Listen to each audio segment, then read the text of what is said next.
isso vai passar bem na sua frente.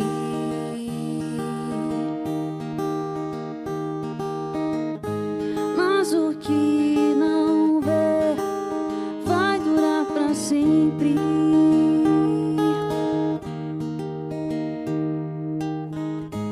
Posso sorrir, mas não sou completo.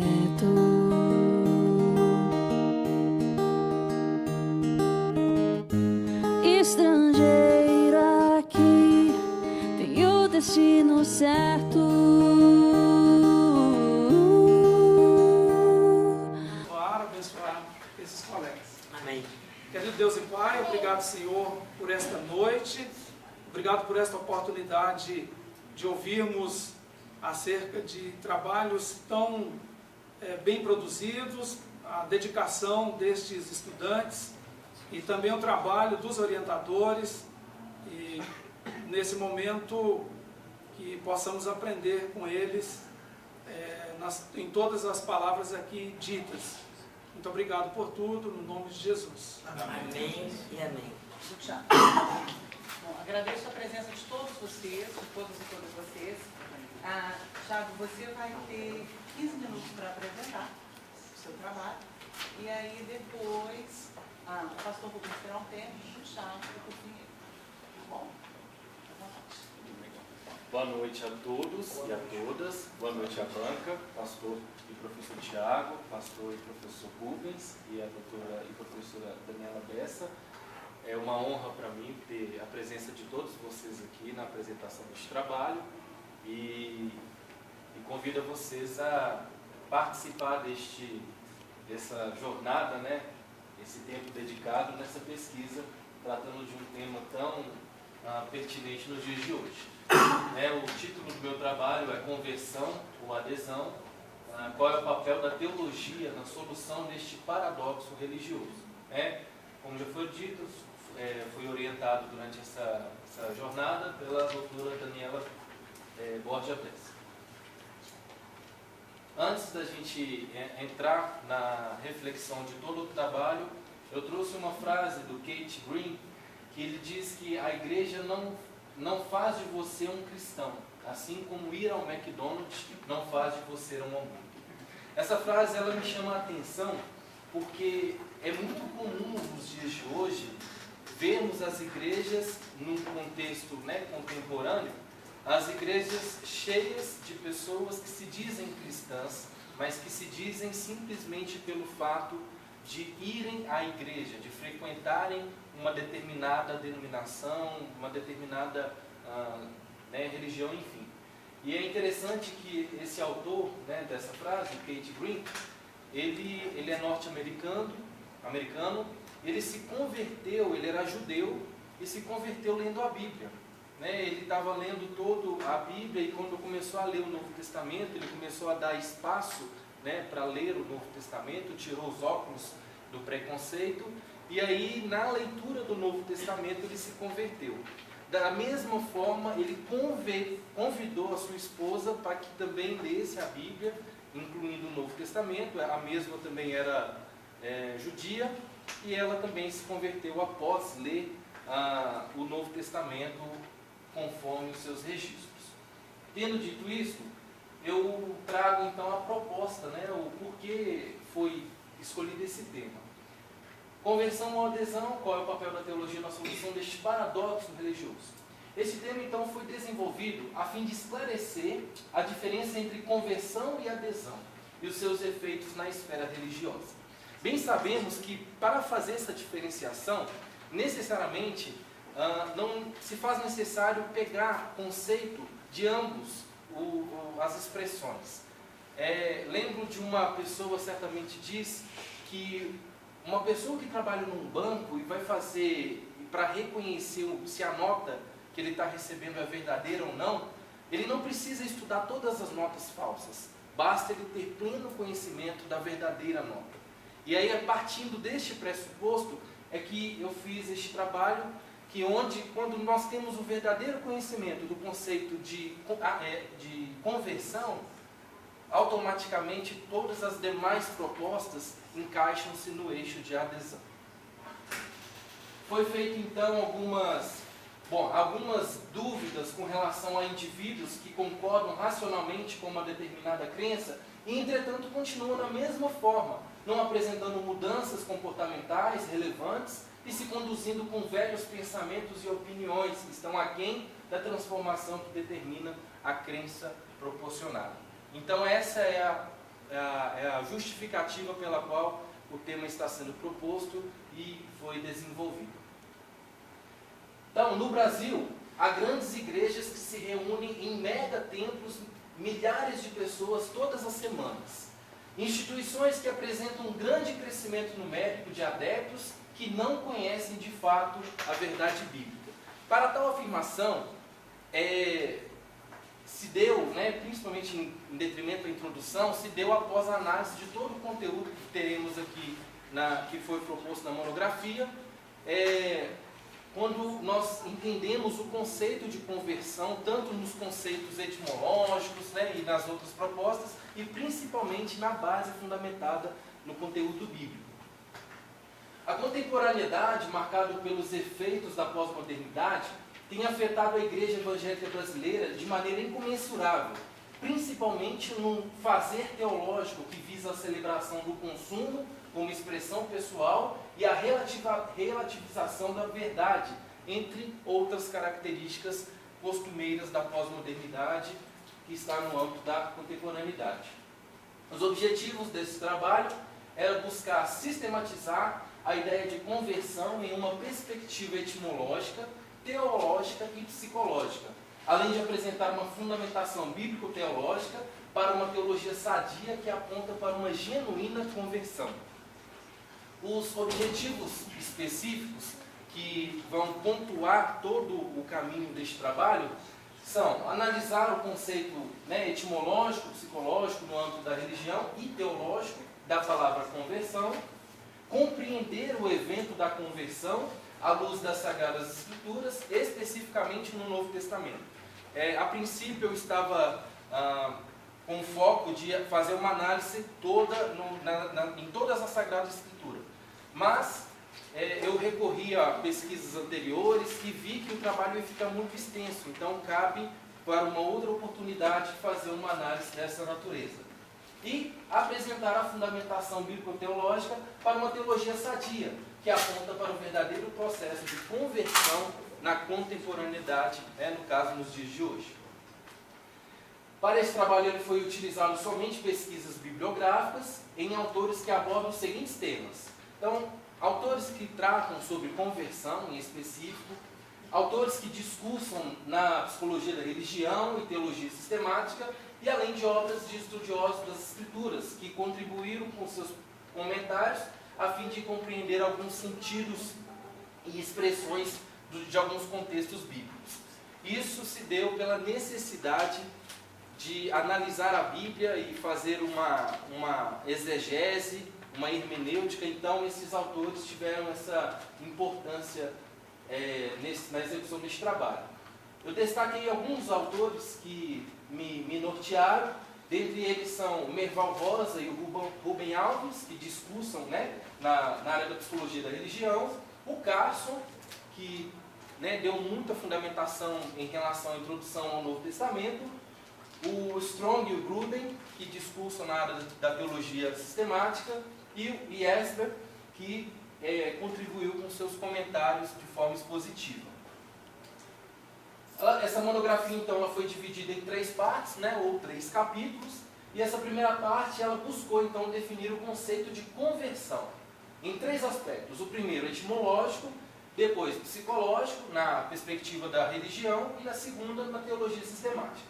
Etimologicamente, nós temos um resultado resumido, em que a palavra conversão, ela vem do latim, e ela significa passagem de uma religião ou de uma ideia política, literária ou filosófica, a definição dada por Bueno. Na área da psicologia da religião, o Merval Rosa ele foi beber na fonte de James. James é um precursor da psicologia da religião e não tive acesso aos livros que são mais antigos do James, mas o próprio Rosa já menciona dizendo que o processo, que a conversão é um processo gradual ou momentâneo, pela qual o eu, até então dividido e conscientemente errado, inferior e infeliz, torna-se unificado e conscientemente certo, superior e feliz, e em consequência da sua apreensão mais firme das realidades religiosas. E por fim, o Gruden, na discussão na teologia sistemática, vai apresentar a conversão como uma resposta deliberada ao chamado, ou seja, a mensagem pregada do Evangelho, pela qual sinceramente nós nos arrependemos dos nossos pecados e colocamos a nossa confiança em Cristo para sermos salvos. Então essa é a estrutura do primeiro capítulo. No segundo capítulo é apresentado o conceito de conversão no Novo Testamento, fundamentado em breve análise dos evangelhos sinóticos, especificamente no Evangelho de Marcos e Evangelho de João e na teologia paulina. Nos evangelhos sinóticos, resumindo em Marcos, chega-se à conclusão que a conversão ela é pontuada por dois fatores importantes, que Marcos vai dizer que são critérios para pertencer ao reino de Deus, que é o arrependimento e a crença no Evangelho. Esse conceito ele vai sendo desenvolvido e vai sendo esclarecido qual é a importância e qual é a magnitude de cada fator, né, de arrependimento e dessa fé no Evangelho. João ele corrobora com as mesmas ideias propostas no Evangelho sinótico, até porque na pesquisa realizada faz notar que João ele estava em comunicação com aqueles que estavam escrevendo os evangelhos sinóticos. Então, para João, a conversão também começa na consciência da mensagem do Evangelho, que resulta em um posicionamento diante de Deus, onde o arrependimento é expresso na morte da natureza pecaminosa ou carnal, e inicia-se o novo nascimento, que resulta na geração de uma natureza espiritual advinda de Cristo, que expressa os valores do reino de Deus. Então, João diz que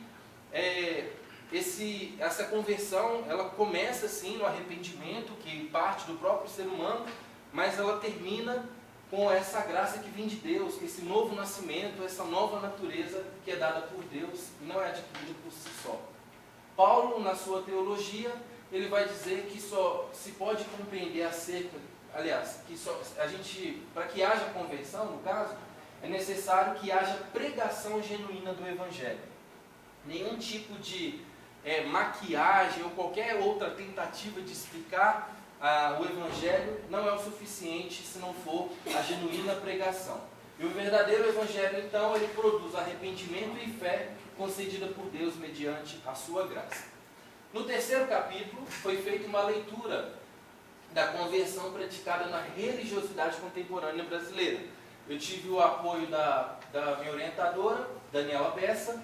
Em sua tese de doutorado, ela define que a contemporaneidade é marcada pelos efeitos de uma cultura urbana e pós-moderna, e que expressa o consumismo, o domínio midiático do comportamento das pessoas e o hedonismo, que é o prazer a qualquer custo, e outros elementos que fragmentam o eu e faz desaparecer o sujeito.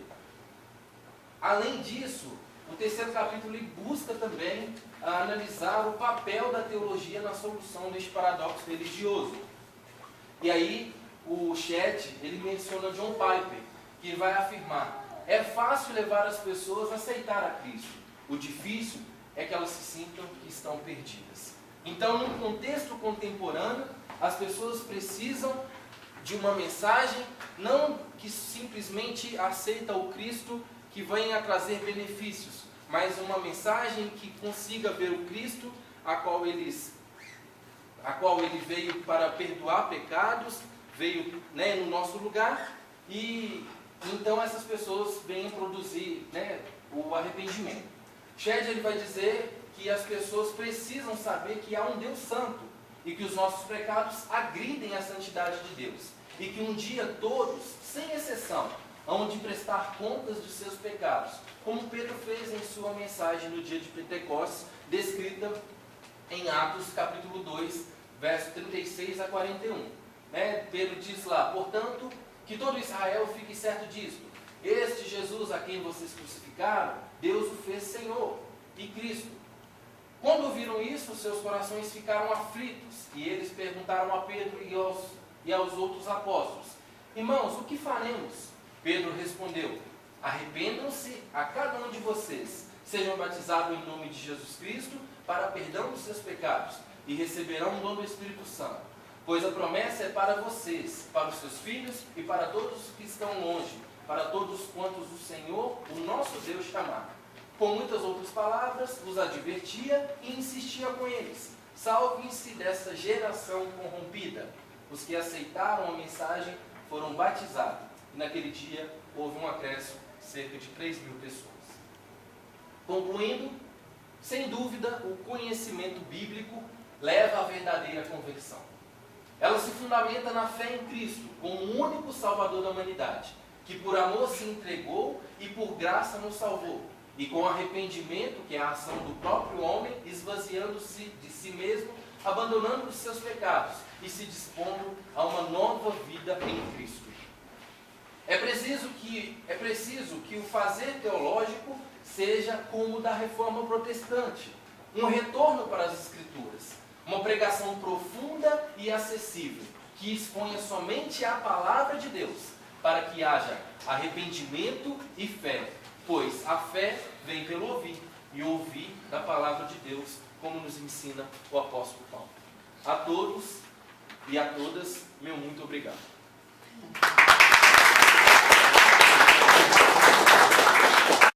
Que foi um trabalho feito ao longo de um ano. E nesse trabalho feito ao longo de um ano, tinha um objetivo: eu quero me casar com a Isabel.